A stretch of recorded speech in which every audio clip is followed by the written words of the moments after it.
Okay, good afternoon, everyone. It is January 22nd, 2014. I'm here with Sean Udal, and we are here to talk tech stocks. Sean is the author of Minyanville's TechStrat report. He has over 20 years of experience in researching and trading tech stocks. He's been with Morgan Stanley, Solomon Smith Barney, and he is our go-to guy for tech. So, Sean, how are you doing today? I'm good. How are you guys doing? We are hanging in there. We are pumped up for a great show. So why don't we go very quickly into your, your big picture thoughts on tech? Yeah, let's do it. Hold on one second. I got a call coming in. So anyway, these are kind of a rehash of what I've had actually, I think, for the last two webinars we've done. So you don't want to be overly bullish in any one sector for an extended period of time, but I do think certain advantages to the tech landscape still hold. So as I see the sector, you still have very strong revenue and earnings growth, especially relative to other sectors and relative to valuation discrepancies. So the other thing, and this has been one of my thesis points since probably like early 2010, if not earlier, is that you also have superior ROE generation. And then we don't have a rising inflation world. Well, in some areas we have rising inflation, in others we don't. But my belief is that the Fed has stayed too low for too long. Inflation will rise a little bit more than expected, and that should drive even more than expected tech R&D investing. The other thing, and this is sort of happening. So there's sort of, I've talked about a mini bubble possibly emerging. And I've jokingly and somewhat unjokingly talked about the next black swan might be an upside black swan, not a downside one. And it's sort of happening. I mean, the last 6 months of 2013 were frankly extraordinary. Twitter surprised pretty much everybody in the world except me. FireEye did surprise me. There's tons of stocks that have really exploded. And, a lot of this is Fed-driven, a lot of this isn't Fed-driven. So anyway, on the other side, you always have to be looking out for what could hurt you. Before, my macro point was, well, EU macro is still tepid or bad, and other parts of the world, you never knew what China was going to do. Well, now most of the other world is kind of picking up, and the macro is now good instead of bad. So you got to kind of have to think a little more creatively about what could hurt it. So, I mean, an emerging stock bubble or a bigger stock bubble could definitely become a huge potential worry. The other thing I'm kind of keying on right now is, could a very, very serious cybersecurity issue cause an ugly correction? So I don't know if that's going to happen. Those are just some things that I'm kind of on the watch for. And I do think you have to be a little more creative now looking for what could be something that could cause a major correction. Okay, so just to touch on the things we're going to be talking about, we're going to talk Apple, wearables. We are going to talk security because that's a big topic, especially with Target, networking, IPOs, earnings, and market calls. But why don't we jump right into Apple? Now, sure. Apple will be reporting soon. It kind of feels like they're at a fulcrum point. What do you see with Apple right now? I think that's a good way of putting it. I mean, I don't know if anybody's watching, but Netflix is sort of exploding after hours. You never know if a company is going to have a big explosive move after an earnings report. But I will say, the first thing I'll say is Apple is sort of mysteriously trading a lot like Google traded in the prior 2 quarters before Google had, frankly, what I thought was just an okay earnings report, but the stock moved 100 points. So, the stock literally went from 875 to 975 after earnings. Again, it wasn't one of my favorite. In fact, that earnings report was sort of like my second. I thought it was the second best out of the prior 2 or 3 that they had. The prior 2, the stock basically did nothing. It kind of spiked and then came back. So anyway, the other thing that almost drives me nuts is you hear a lot of the naysayers say Apple has no innovation.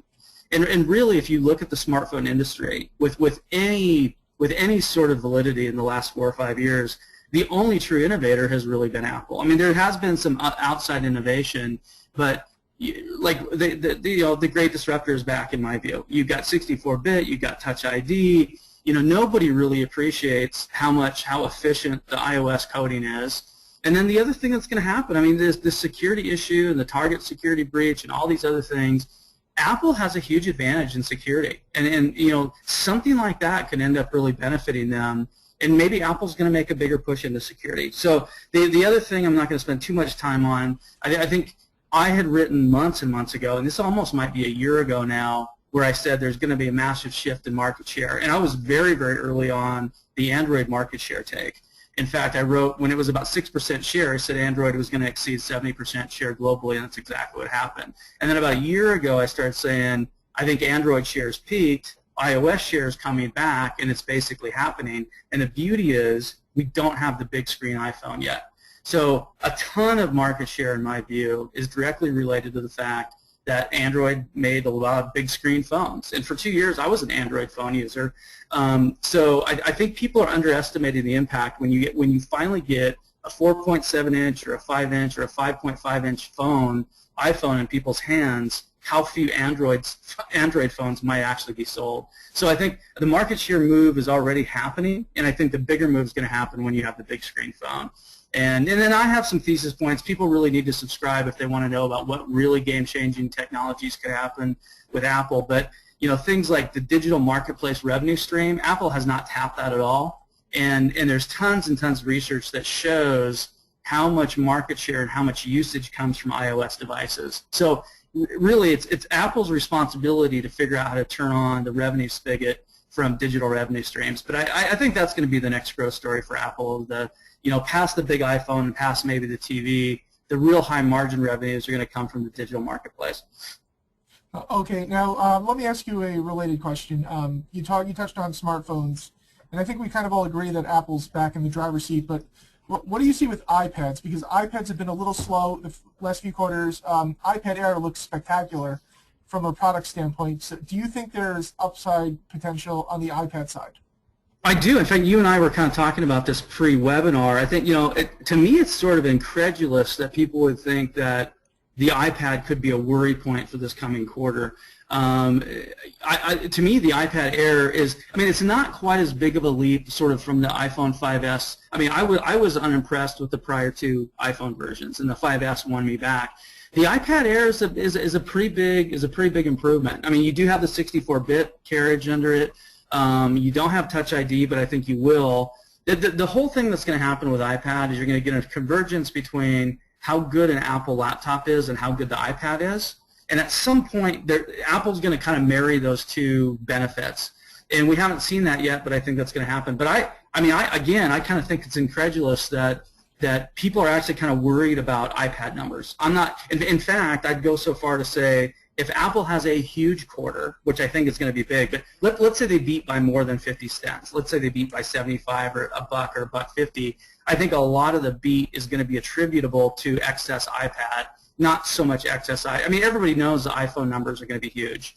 So on a relative basis, I would expect a bigger surprise from iPad. Okay, so why don't we move on to the other Apple-related topic, which is wearables. Now, yep. Google Glass seems like the big thing. That Samsung Watch, a little goofy. What do you see for wearables and with Apple specifically? Yeah, so I wanted to kind of put this out there and kind of share my vision of what might happen. A lot of the work I do, I'm not a momentum guy per se. I'll trade, but my whole thing is to kind of figure out where the puck's going to be and skate to it. And so it's whether it's my Android thesis or the reemergence of Apple's thesis. So now there's got to be a next driver in tech, right? There's got to be something that spurs consumer growth and engagement. And I think wearables is going to be the category. We don't really know what the things are going to be, whether it's going to be dominated by watches or glasses or medical device bands and things like that. My view right now is that it's probably going to be a little bit of all that stuff. I do think Google Glass is probably going to be the first big wearable winner. And then I think you're going to have a situation where you could have some good copycat products. I've said this before. I think the only smartwatch that will sell will be an Apple smartwatch, because most of the other smartwatches you see are basically ugly and nobody wants to put them on their wrist. And the key to watches is a watch has to blend fashion and technology and functionality. And so you're just not going to have a real successful digital watch unless it actually looks decent. And Apple intuitively knows that. They tend to blend artistry and technology. So from an iWatch standpoint, I think you kind of have an iPod. So Apple will come out with an iWatch, and it'll probably be like iPod. They're going to get 70 or 80% of the industry. The Glass deal is going to be interesting because Google Glass has a huge lead, and it should be great. So we'll have to see what other things come out. The other thing I've hit on this 3 times. I'm going to keep hitting on it. I think medical devices are going to be the runaway category for wearables. So and maybe it's going to be tied into a watch product, maybe not. Maybe it's going to be tied into something that's really super small. Maybe it's going to be something that is like a band, like kind of Nike has had some stuff like that. But I think that is going to be a huge, huge wearable category. And again, I think Apple's set up very well. The M7 chip, the superior technology they have with iOS 7, 64-bit, blah, blah, blah. So I think medical devices are going to be a huge driver. I think Apple's going to be a huge beneficiary. And then it's going to benefit some other stuff that we're going to have to pay attention to, because that could even be a good area for future IPOs. And then lastly, I'll mention, I say in here, watch out for the semis. The semiconductors industry sort of needs a new consumer driver. So there are certain companies that are probably poised to benefit outside of sort of the incumbents, and I think there's going to be a fair number of semiconductor companies that do benefit from the wearable move. Okay, on medical devices, now, do you think Apple will actually make medical things, or do you think it'll be more an issue of like the iPad being what the medical devices connect to? Because I went to the doctor last month, and the whole office ran on MacBook Airs and iPads and things like that. Exactly. Well, so, you kind of hit that. So maybe they could make new products. I would say they have the infrastructure already in place. I have the same, my last two doctor visits, the doctor literally had an iPad in his hand the whole time, right? And they kind of do stuff, and they take notes, and then they plug it into this, and it downloads. The bottom line is, though, I don't see any other company with that sort of penetration in the medical industry. Now, you're going to have other companies so it's going to be more, I think you're going to have software companies infuse software into Apple devices. So Apple kind of helps people blend the software and the hardware together. Apple could end up building a separate device themselves, or maybe a medical band. But I really believe it's sort of their system, their back end, their architecture, which allows this. But don't be surprised at all if an iWatch has some medical device technology built into it, or it helps translate the throughput. So I think they basically have the scale, and the device is already set to go. But I just think that's going to be an absolute killer category, and it's we have to wait to see. It hasn't really hit yet. Okay, so let's move on to another big story that's in the news, and we're all hearing about it because of Target. But what are you seeing in security? Because everybody's freaked out about credit cards being stolen, identity theft, all these sorts of things. So where should we be? Well, yeah, and this is one of those, you never want to be in there's a lot of people like to be fear mongers. I never really try to be a fear monger. This is kind of one of those things that actually kind of scares me. And in fact, I was just on vacation last week, and I got an email, and one of my credit cards has they had to shut it down because there's some bad activity on it. So this is happening all over. I guess my first point would be, this isn't just a Target issue, Target stores. I think where Neiman Marcus, I think, reported something, that nasty little virus and the technique they used to steal the information at Target was actually kind of scarily innovative. And I think that if that's happening to them, it's probably happening to tons of stores. I think the biggest thing, I talked about a security supercycle a while ago. In fact, it might have been 2 or 3 webinars ago, and I kind of called out FireEye as the next potential big IPO. It's definitely happened. FireEye has gone absolutely nuts. I kind of see the stock as potentially being the next Cisco. If we all remember, when Cisco came out, it came out into a high-growth industry, and there were a lot of players, and nobody had much market share. And then what happened is Cisco kind of ended up dominating the market.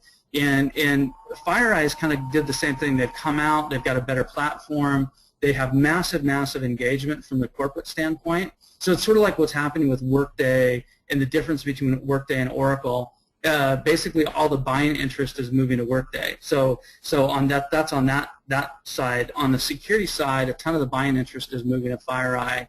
Palo Alto's in the mix too. And there's another company that's going to be an IPO at some point called Palantir. But the bottom line is, I think this is a space where the incumbents might have a hard time unless they just step up and start paying really high prices for companies that are already trading. The one thing that's very interesting, though, is FireEye bought another company that would have been a really, really strong IPO called Mondiant, and they were very, very good technology in what they do, and they do a deep dive forensic sort of issue, and to try to figure out what security breach happened and how to fix it. Well, FireEye basically, as a young company, scooped those guys up. So, you have these young companies that are basically more bold, and this could also be translated if you really look at where some of the best mergers have been made in tech. They've been made with relatively younger companies. Google, Facebook, Twitter have grabbed a lot of really good innovative companies. FireEye is doing the same thing. My belief is Palantir is probably going to do the same thing. So, I mean, this space, I do think there's a security super cycle. I think it's a huge, huge problem. And there's a lot of ways to play it, but it's one of these things where I think this is one of those areas you kind of have to, unfortunately, this hunting for value I don't think is going to work very well here. I think you have to go with the disruptors, with the new guys, because I think the old guard doesn't really have a very good solution here unless they step up and pay just an absolute monstrous premium to get some of these new companies. Okay, so so very quickly, what would you say is your favorite security play right now?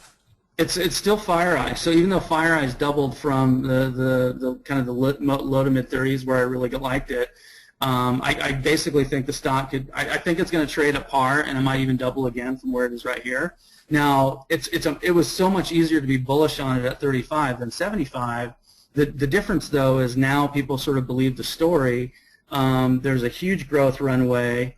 It's very expensive, but if they double revenues one more time, it's not nearly as nosebleed as people kind of think it is on the surface. Again, Palo Alto's in the mix. That was a stock I liked. I think about $40, if not, well, yeah, 40 to 45. It's had a big move too. There isn't, another way to play this is there's a really, really good company called Palantir. There's a company called GSVC. They're an amalgamation of pre-IPO companies. They actually own a bunch of Twitter. That stock has been basically a dog, although it's been pretty good if you bought it cheap. But they actually own a pretty big stake in Palantir. Palantir actually has CIA backing, and CIA has an investment arm. Most people probably don't know about that. That's the Central Intelligence Agency, by the way.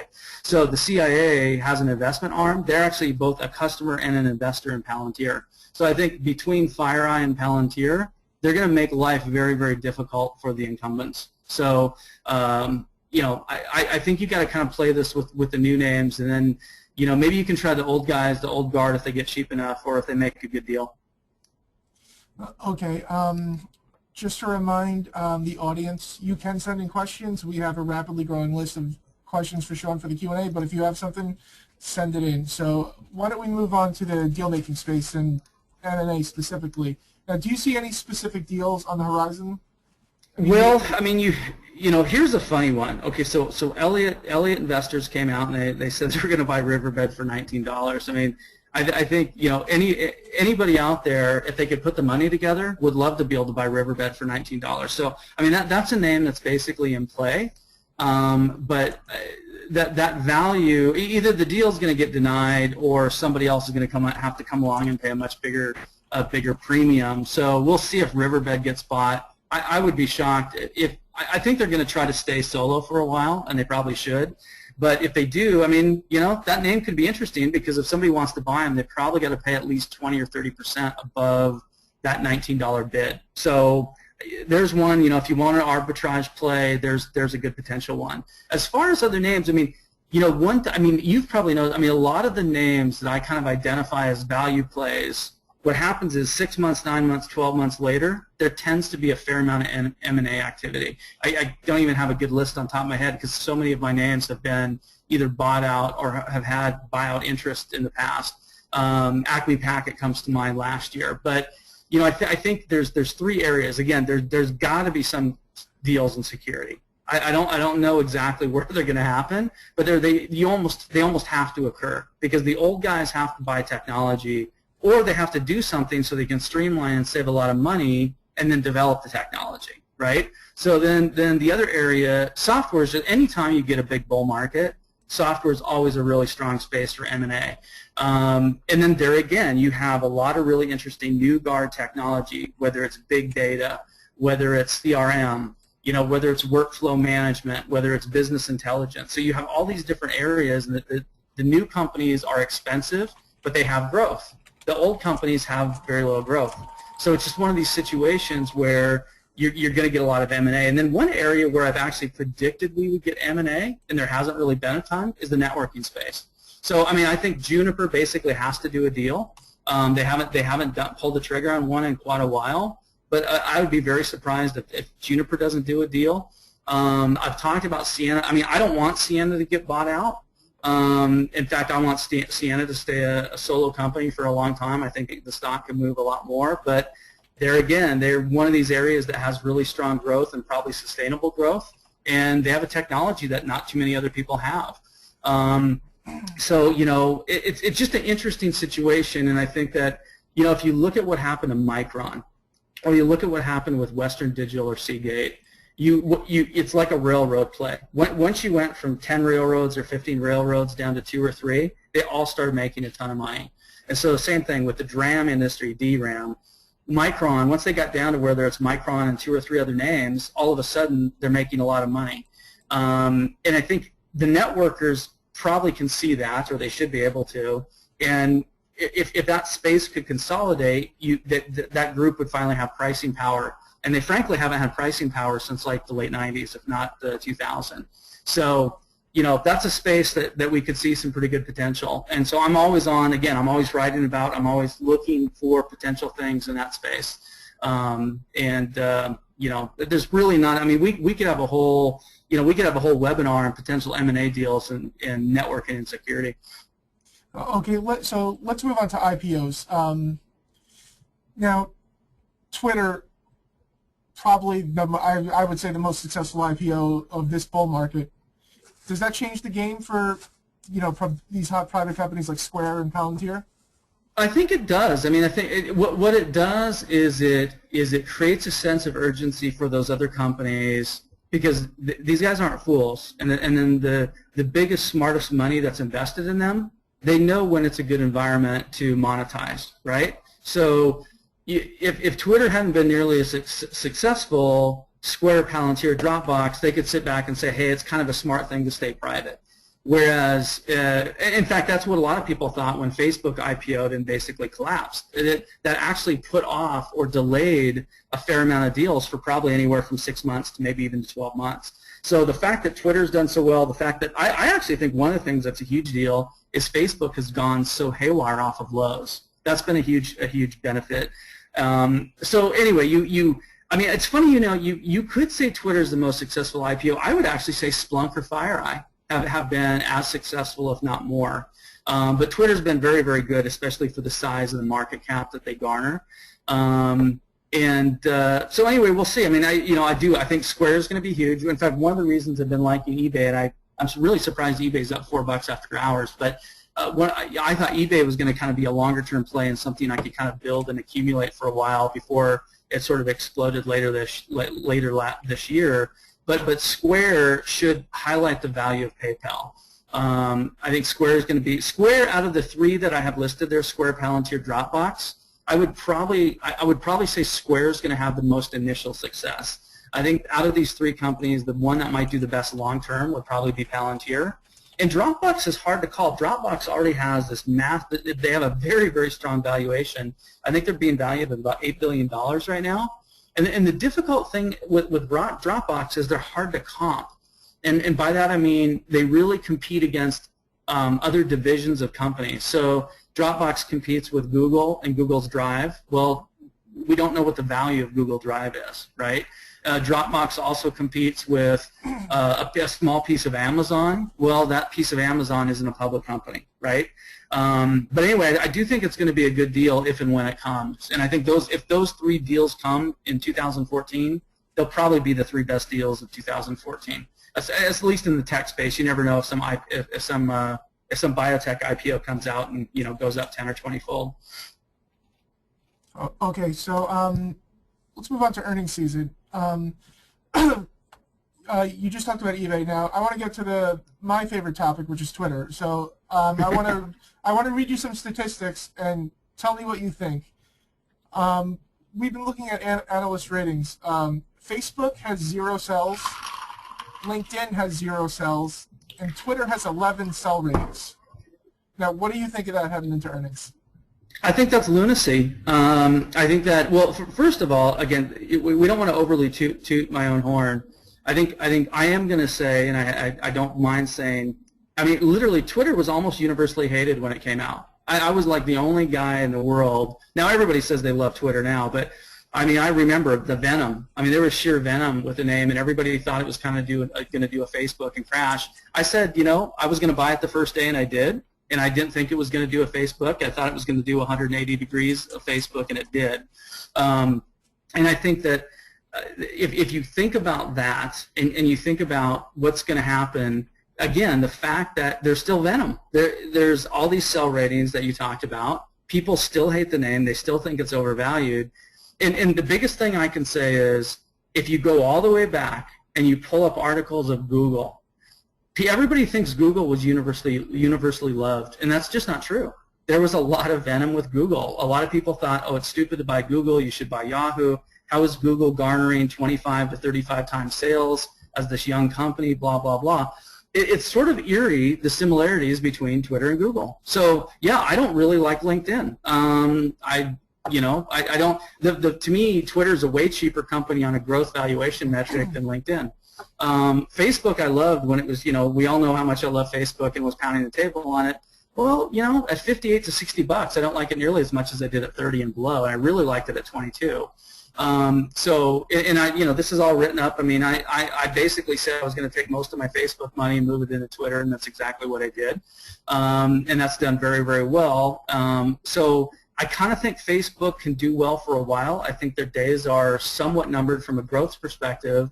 I think a lot of interest, a lot of advertising interest is going to move to Twitter. I think Twitter is going to be so disruptive and so powerful that it could actually hurt Google a little bit at the margin. It's tough to beat Google. Google's a pretty dominant franchise, but if anybody can kind of nip at Google and hurt some of Google's tertiary growth numbers, I think Twitter is able to do so. So again, it's expensive, but it deserves to be expensive. I think it's one of the most disruptive platforms we have, and I still think it's got massive room for engagement. So what Twitter really is probably would have been if Facebook would have IPO'd 3 or 4 years sooner, and so we could have seen Facebook as a public company with those 80, 90, 100, 120% growth rates for 2 or 3 or 4 years. I think it would have been a much, much different stock. And Facebook just IPO'd at a much later point in their life cycle than Twitter did. So, yeah, I mean, I'm not sure you should have, a strong buy rating on Twitter right now and a $200 price target, but I don't see why you shouldn't have a buy rating on it, especially relative to LinkedIn. Yeah, I mean, here's the one that's the craziest is Yelp. Or something like that. I mean, there are people out there that love Yelp and they have a sell rating on Twitter. I mean, I can't even rationalize that. So I'm not going to try to put nice explanatory words around it. Okay, now your market call where you're thinking about 2014 with 1998 as a potential mirror. Now, do you mean, 1998 we kind of had that big plunge in the middle of the year and then the market basically took it all back? Is that what you're saying? Well, it could be. So the main mirror point of 1998 is 1998. What you had is you actually had surprising good growth. You had a wrinkle or a big hiccup, which caused a pretty good correction in the middle of the year. So basically, 1998 started kind of tepid. Then you had a big growth curve. Earnings was very surprising. The market went haywire. It was like mini bubble, right? Well, then you had this huge. I think, if I remember right, it was like 2 or 3 countries had a currency crisis, and then you had this huge mid-year correction. So I'm not sure when the correction is going to happen this year, but I kind of think that 2014 you're going to have a big up move and a big down move. I'm not exactly sure. I would almost say that the year's not going to be as positive, but I would not be surprised if at some point this year we're up 15 to 20%. I also wouldn't be surprised at some point this year if we have a 10 to a 15% correction. So I think that's basically the playbook. And I think we all have to be prepared for the fact that a lot of the easiest money the easier money's been made. That doesn't mean a lot of money can't be made, but I think my modus operandi is, a little shorter term time frames on things. My core names are still my core names, and it's tough to shake me off of those. But, I'm going to trade a little quicker, probably trade a little smaller. I'm going to be much more on, as you know, Michael, I have not been really that worried about a correction. Tons of other people have been hugely worried about corrections for the last 2 or 3 years. I have not been worried about a correction. At this point now, I'm starting to think, okay, the higher we go, basically every 20 points above 1,800 on the S&P, you have to start being more concerned about a potential correction. So you just have to be aware of that and plan for it, maybe use some different hedging strategies and things like that. But I would not be a bit surprised if at one point this year we're shockingly up another 20% for the year. I also would not be surprised at some point if we give it all back. And then we might have a battle royale kind of at the last quarter or so of the year to see how positive the year ends up being. But that's kind of what I see right now. And I think it's going to make for a lot of good trading opportunities. I also think it could set up for, continuing differentiation. So I think everybody says, oh, stock picking is always important. Well, the last 3 or 4 years, stock picking really hasn't been that important. 2013 was probably the first year that stock picking really came back in vogue, and I think it's going to be even more important in the next 2 years. Okay, so that will bring us right into the Q&A, and I will remind the audience that if you have questions, feel free to enter them. So speaking of earnings season, what do you think of IBM? Well, they had earnings that weren't good. I mean, I've kind of been bearish on IBM. So, kind of how I've posed IBM would be, I don't think I'd want to have a static short on IBM, just a short IBM. But I think you could be long Google, long Apple, long SanDisk, long Mike. They're my favorite names. Basically, IBM sets up as a good potential pair trade. It's sort of the same thing. I'm short Pandora. Pandora has not been a good short. I'm down on the short. But I like being short Pandora against other stocks. So I don't mind at all being long F5, FireEye, Twitter, because those are high-valued stocks and they can get hit hard. So to offset some of that risk, I want to pick 1 or 2 names that I think are even more ridiculously overvalued given the relative growth profile, and basically be short those names. So I would say I like IBM as a pair trade short. I don't know if I'd want to short IBM as like a standalone short. Okay. We talked a little bit about smartphones before and the competitive landscape with Android. What do you think of Samsung? Samsung will report in 2 days, I believe, and they said that they've been seeing a slowdown in, their high-end phones. So what do you think's going on with Samsung right now? Well, I think it's basically so I've written a lot about this. So my thesis point was Samsung is going to get squeezed in basically the Apple, Google, Motorola vice. So I think it's basically happening. I think if you want a really good Android phone, you're probably better off getting a Motorola device at this point. I think Motorola is actually now producing Nexus devices, and the Nexus Motorola or the Nexus Android devices are always the best selling. I think there's Samsung fatigue. That's another thesis thing I wrote up a while ago. So I don't really think Samsung is delivering that great of a product, especially for the price point. I don't really think there's much innovation there at all. And I think that smartwatch was a disaster. So I don't really like Samsung. Why would somebody be long Samsung and not long Apple? It doesn't make a lot of sense. So the other thing too with Samsung is that they're a very good chip maker. Well, they're going to lose some chip making stuff. Apple's going to move. They're a huge provider of chips to Apple. Well, Apple's going to move some of that fab capacity to somebody else, either Taiwan Semi or Intel. I hope Intel gets it. Micron is doing very well as a competitor against Samsung. Basically, for about 18 months, Samsung had everything going their way. Now it could almost come full circle, and almost everything's going to go against them. And you and I have talked about, could Samsung kind of be the next HTC? And I think they could, where they do a spectacular job and are a dominant provider of smartphones, and then kind of end up getting eaten up by everybody else. So, yeah, I'm not a fan of Samsung at all. Okay. We talked about Square and PayPal before. Now, Carl Icahn just came out and said he wants eBay to sell PayPal. Do you think that makes sense? I think it does. So I don't agree with Carl on the whole Apple should do a $150 billion buyback deal. I've been fairly vocal about that. Now, as far as they should spin out PayPal, I think that makes a lot of sense. I think either they should spin it out or they should produce a tracking stock on it or something. But really, that's where all the growth of eBay is. That's the reason I've been bullish on eBay, is because of PayPal.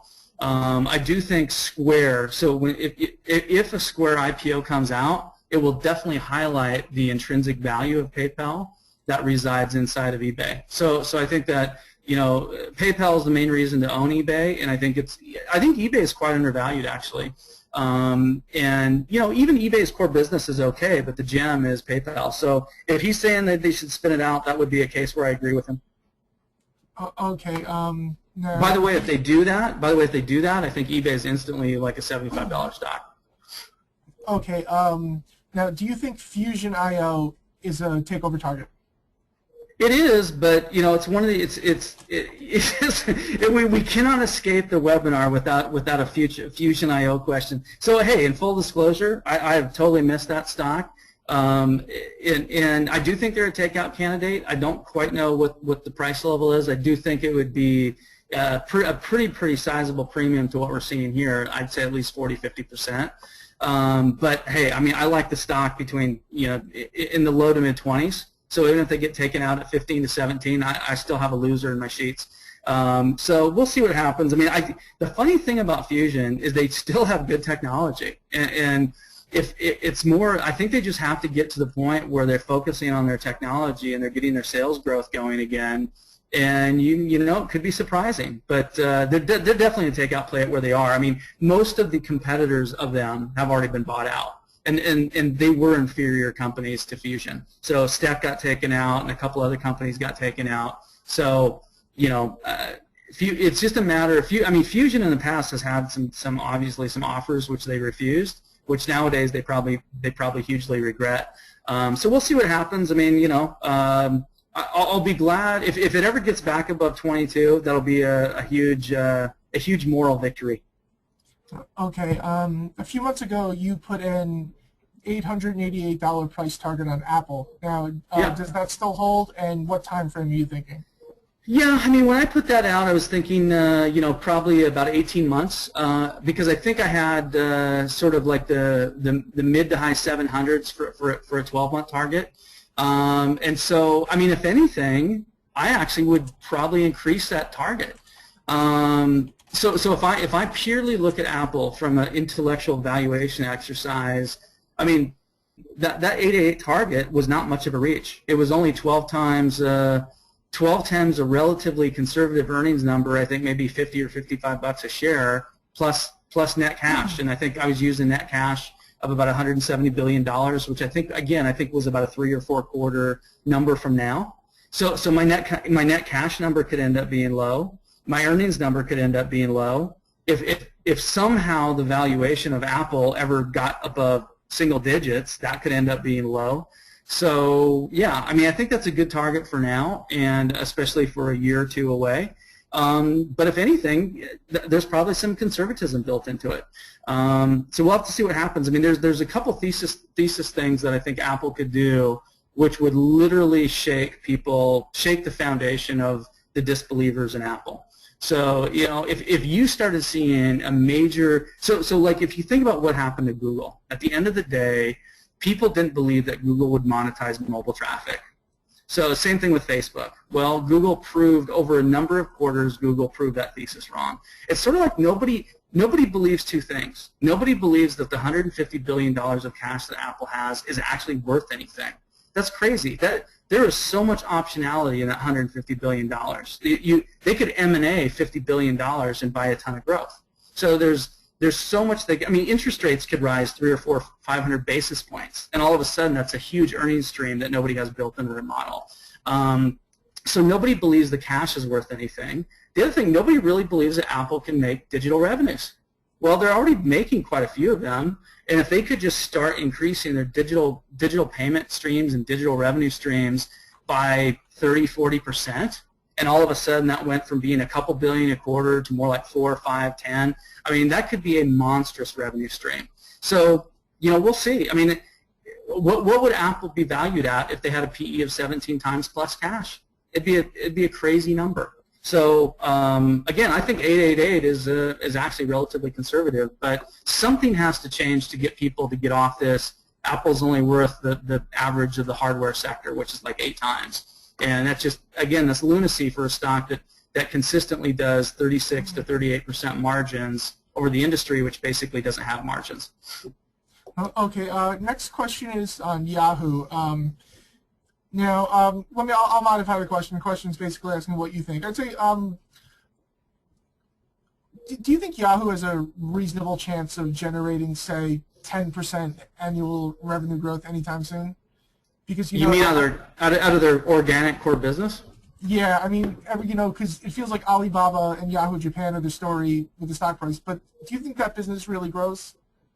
Yeah, well, we'll see how Alibaba trades. I mean, if I were to say, okay, how would I compare Alibaba versus Square and Palantir and FireEye and all these other companies that are, great growers? I mean, it's hard for me to really embrace Alibaba as this great untapped IPO relative to what we have today in the marketplace and relative to what's going to come out. Now, if you take Yahoo as an organically growth business, there basically isn't organic growth. They've actually tried to buy a lot of organic growth. I think they've spent about $3 billion in the last year or so trying to buy organic growth, and so far it's not really showing up. I mean, you correct me if I'm wrong, I think their revenues are maybe 2 to 4% organic growth rate right now.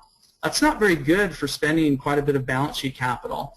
So, I mean, there's still a value play there. I mean, here's the best way I can say about Apple. I haven't really been in Apple for a while. I've traded a few times pretty successfully. I liked it when the stock was really cheap. I think, a year and a half ago I said it was worth like minimum $26, maybe as much as like low to mid 30s. But at the same time, it's sort of like, why would I be long Apple when I can be long Google or why would I be long Yahoo when I can be long Apple, Google, FireEye, Splunk, Twitter, Facebook, blah blah blah. So to me, I don't think Apple's a pair short like IBM, Yahoo. I don't think Yahoo's a pair short like IBM, but I don't. At the same time, it's hard for me to buy them because it seems like I can always find something else that I like better. I mean, here's a great example. Micron has gone up, what, 300%? So I really like Micron at 8. I liked them at 12. I liked them at 16. Well, they've gone up 300%. I would rather own Micron than Yahoo. So there's, most of my thesis names, there's a reason I like them more than I like Yahoo. So it's not that I really dislike or I hate Yahoo. It's just that I do think there's quite a few companies I'd rather own. Okay, so we only have a few minutes left, so we have a whole bunch of questions. So why don't we just try to go through the remaining ones quickly? Sure. So what do you think of Qualcomm? Yeah, I still like Qualcomm, but it's kind of I'm not as excited about it as I was. So one of the reasons I like Qualcomm, and this is real quick, is that it is a really good beneficiary of Android growth. Well, I mean, my thesis now is I think Android growth is basically peaked. So given that, I'm not as bullish on Qualcomm as I used to be. But there again, they're kind of like an Apple. They sell a very cheap valuation. So that's a name I can be long, and I like them better than other things. But I don't think they have the growth profile that they did, let's say, 2 years ago. Okay, Intel kind of said that PCs are coming back. Do you buy that?